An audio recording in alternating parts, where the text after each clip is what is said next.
Carl Rogers nació el 8 de enero de 1902 en Oak Park, Chicago, y murió el 4 de febrero de 1987 en La Joya, California. Es considerado como uno de los fundadores del enfoque humanista en psicología junto a Abraham Maslow y es mundialmente reconocido como una de las figuras más relevantes en el campo de la psicoterapia, a la altura de Albert Ellis y Sigmund Freud. Su aportación más conocida es el enfoque centrado en la persona, un enfoque único para comprender la personalidad y las relaciones humanas, que encontró una amplia aplicación en dominios como la psicoterapia, el asesoramiento psicológico, en la educación, organizaciones y otros entornos grupales. Carl Rogers nació en el seno de una familia de protestantes de clase media educados y conservadores que trataron de transmitir a sus hijos una elevada ética del trabajo y del esfuerzo. Rogers fue el cuarto de 6 hijos. Su padre, Walter Rogers, era un exitoso ingeniero civil y su madre era ama de casa y una devota cristiana bautista. Su educación comenzó directamente en segundo grado, porque Rogers ya sabía leer antes del jardín de infancia. Cuando Carl Rogers tenía 12 años, su familia se mudó a una granja a unas 30 millas al oeste de Chicago, y fue allí donde pasó su adolescencia. Recibió una educación estricta y demandante, lo que le llevó a convertirse en una persona algo aislada, independiente y autodisciplinada. La vida en el campo estimuló además su interés por la ciencia y aumentó su capacidad para trabajar de forma independiente. En 1919 se matriculó en la Facultad de Agricultura de la Universidad de Wisconsin-Madison. Sin embargo, en su segundo año decidió encaminarse hacia el sacerdocio y cambió su área de estudio a teología. Durante ese tiempo asistió en Pekín a una cumbre de estudiantes cristianos durante 6 meses, una experiencia que le hizo dudar de sus convicciones religiosas. Después de graduarse en 1924, se casó con Helen Elliot en contra de los deseos de sus padres y se mudó a Nueva York para continuar con su carrera religiosa. Sin embargo, al poco tiempo terminó de perder su fe y se convirtió en ateo, abandonando sus aspiraciones de convertirse en sacerdote. Fue entonces cuando Rogers decidió matricularse en un programa de psicología clínica de la Universidad de Columbia y continuó allí sus estudios hasta recibir su doctorado en 1931. Entre 1935 y 1940 trabajó como docente en la Universidad de Rochester y escribió El tratamiento clínico del niño problema, basándose en su experiencia en el trabajo con niños maltratados. Allí fue donde entró en contacto con las teorías y técnicas terapéuticas post-freudianas del psicoanalista Otto Rank, que le abrieron el camino para desarrollar sus propias técnicas. En 1940 se convirtió en profesor de psicología clínica en la Universidad Estatal de Ohio y 2 años más tarde escribió su segundo libro, Orientación psicológica y psicoterapia, en el que Rogers enfatizaba el papel de la comprensión y la aceptación en la relación terapéutica con el cliente. En 1945 le invitaron a crear el primer centro de counseling u orientación psicológica en la Universidad de Chicago y 2 años más tarde fue elegido presidente de la APA. Tras algunos años trabajando con pacientes en el centro, publicó en 1951 la que sería su obra principal, Psicoterapia centrada en el cliente, en la que describía sus teorías centrales. En 1957 Rogers volvió a aceptar una cátedra como titular en la Universidad de Wisconsin. Durante ese tiempo escribió uno de sus libros más conocidos, El proceso de convertirse en persona, publicado en 1961.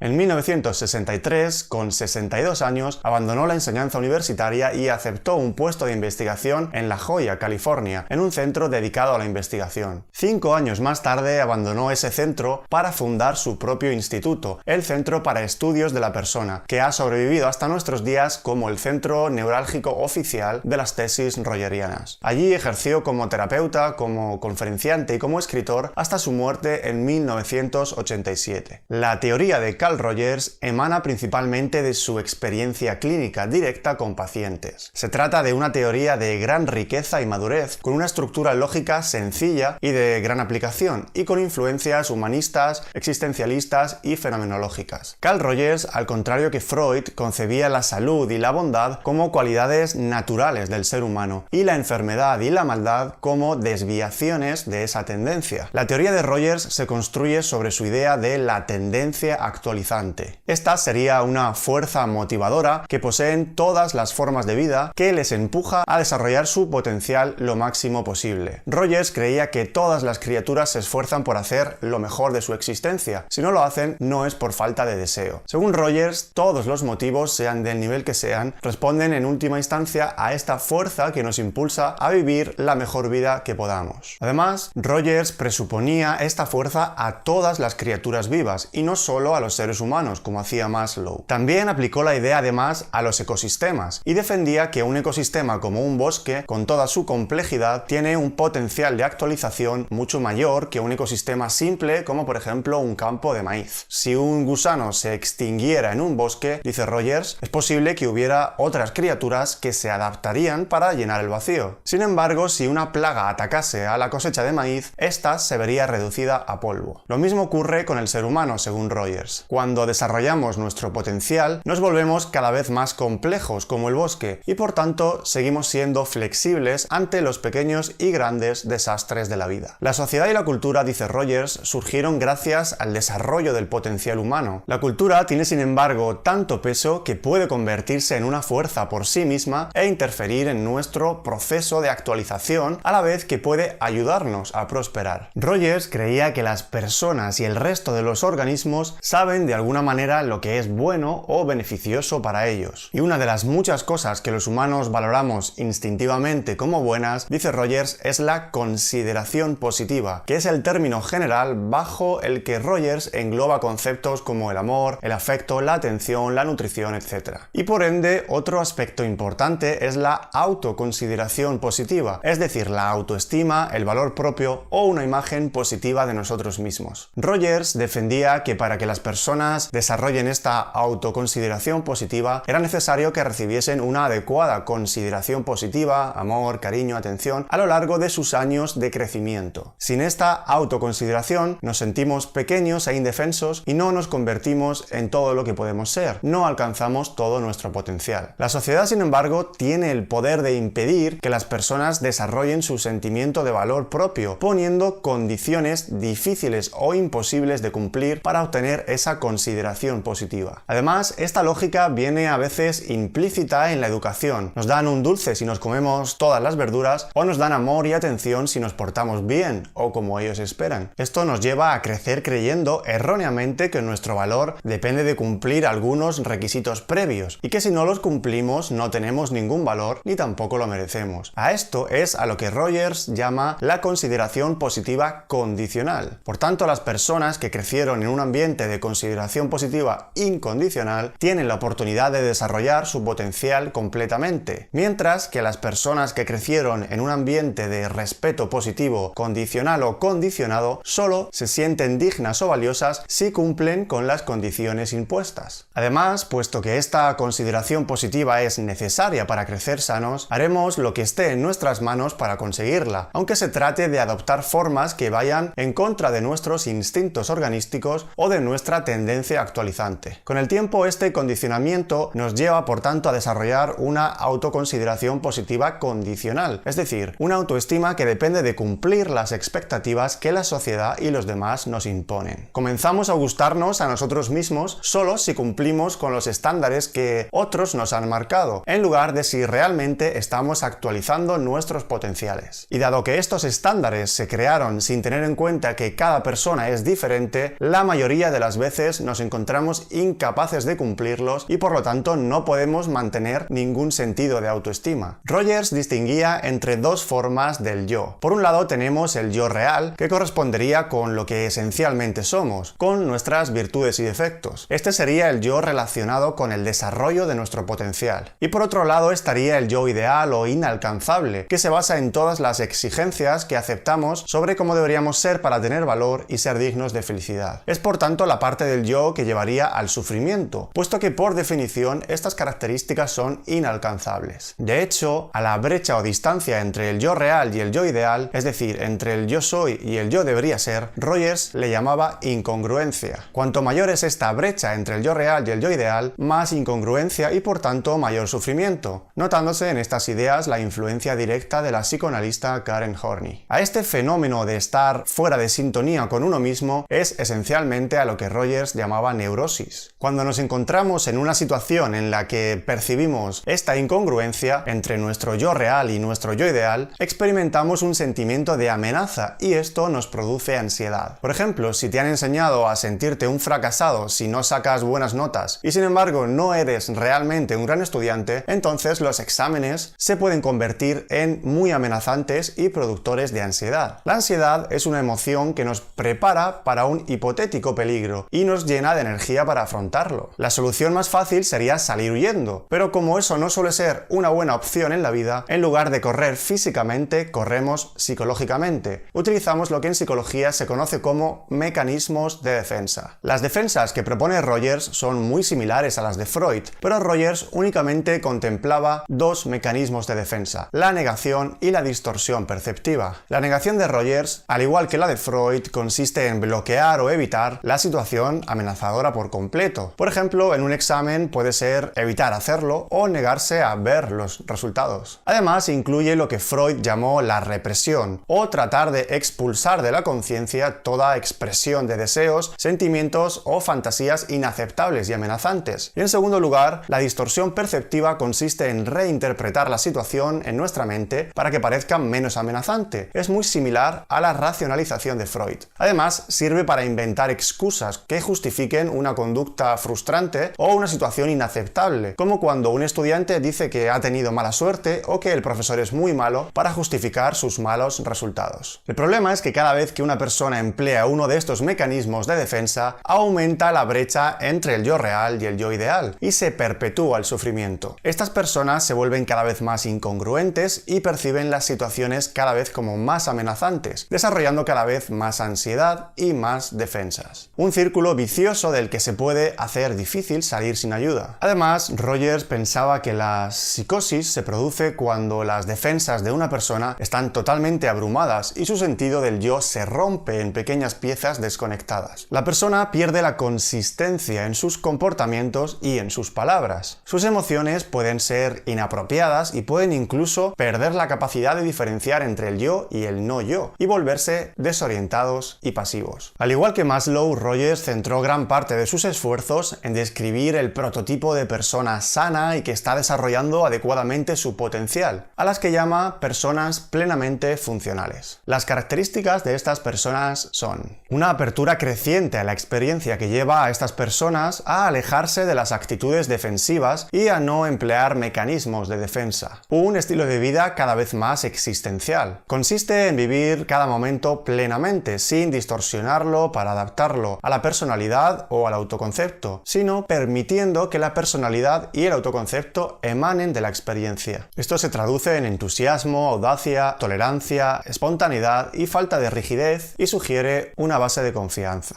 Aumento de la confianza en los organismos. Estas personas confían en su propio juicio y su capacidad para elegir el comportamiento que sea apropiado para cada momento, y no en los códigos y normas sociales existentes. Libertad de elección. Al no verse impedidos por el peso de la incongruencia, pueden realizar una gama más amplia de conductas con mayor fluidez. Se sienten dueños de sus acciones y también más libres para ser creativos, puesto que no sienten tanta necesidad de conformarse. Fiabilidad y constructividad. Se puede confiar en ellas para que actúen de manera constructiva. Una persona que está abierta a todas sus necesidades podrá mantener un buen equilibrio entre ellas. Y una vida plena y rica. Rogers describía la vida de las personas plenamente funcionales como rica, plena y emocionante, y sugiere que experimentan la alegría y el dolor, el amor y la angustia o el miedo y el coraje más intensamente. Pero sobre todo, Carl Rogers es conocido por sus contribuciones a la psicoterapia. Su terapia ha tenido varios nombres a lo largo del camino. Originalmente la llamó terapia no directiva, porque sentía que el terapeuta no debería influir o dirigir al cliente, sino que debería estar a su disposición mientras éste dirigía el proceso de la terapia. A medida que adquirió más experiencia, se dio cuenta que, no siendo directivo, también influía en los clientes, puesto que estos encontraban su camino incluso cuando el terapeuta trataba de no guiar. Así que Rogers le cambió el nombre a terapia centrada en el cliente. Seguía defendiendo que el cliente era quien debía decir lo que estaba mal, encontrar formas de mejorar y determinar la conclusión de la terapia. Todo esto a pesar del impacto del terapeuta. Otros terapeutas le criticaron porque consideraban una obviedad que cualquier terapia debía estar centrada en el cliente. Rogers solía decir que su terapia era una terapia de apoyo, no reconstructiva, y explicaba que cuando ayudas a un niño a aprender a montar en bicicleta, no puedes enseñarle cómo se hace. Tienen que probarlo por sí mismos. Y tampoco puedes sostenerlos todo el tiempo. Llega un momento que hay que soltarlos. Si se caen, pero si los sujetas, nunca aprenden. Lo mismo ocurría en la terapia terapia. Los clientes debían probar sus conocimientos por su cuenta, en la vida real, más allá de la oficina del terapeuta. Rogers criticaba los enfoques autoritarios en terapia, porque aunque parecían funcionar muy bien a corto plazo, a largo plazo creaba una persona dependiente. Una de las técnicas más conocidas de la terapia de Rogers es, por ejemplo, la técnica del reflejo, que consistía en no hacer interpretaciones ni dar opiniones personales sobre lo que expresaba el paciente, sino en devolver la información al paciente de una manera diferente para que la experimentase de una manera diferente. Rogers defendía que un terapeuta, para ser efectivo, debía tener 3 cualidades muy especiales: congruencia, es decir, sinceridad y honestidad con el paciente; empatía, la capacidad de sentir lo que siente el cliente; y respeto, aceptación, respeto incondicional hacia el cliente. El terapeuta debía además mostrar una consideración positiva incondicional hacia el cliente y no debía juzgar nunca a la persona, lo que podía impedir que el cliente se abriese a compartir información importante. Y es que, a diferencia del psicoanálisis y muchas otras terapias, Rogers creía que para que el cliente se abriera, el terapeuta debía hacer lo mismo. En definitiva, Carl Rogers supuso un antes y un después en el panorama psicológico y psicoterapéutico internacional, apostando por el ser humano en todas sus vertientes y sentando las bases para el desarrollo científico de las terapias de conducta que conocemos hoy en día.